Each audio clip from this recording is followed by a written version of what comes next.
You're watching Global National.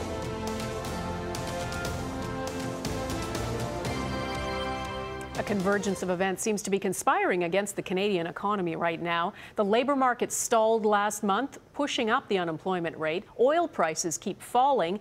And today, the head of the Bank of Canada adjusted his forecast for economic growth.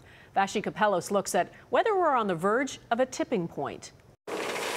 After months of gains, Canada's job market hit a speed bump today. Nearly 11,000 jobs were shed last month, nudging the unemployment rate up to 6.6%. Bad news that could get worse.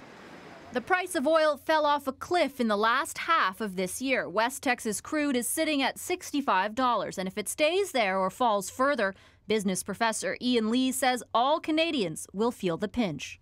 Everybody's looking and looking and looking and saying, okay, A, have we hit bottom? And B, when does this thing break?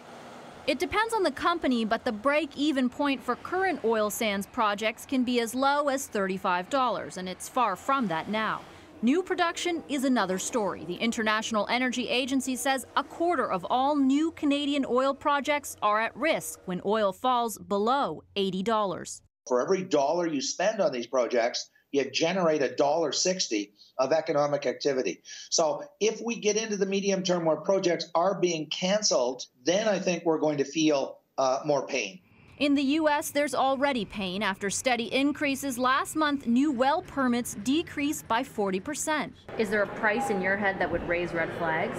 No, I don't have that price. Finance Minister Joe Oliver refuses to say what oil's tipping point is, just that in Canada, it's not here yet. We'll just have to monitor it. These are private sector decisions, and of course, when they make a decision, it's not a permanent decision.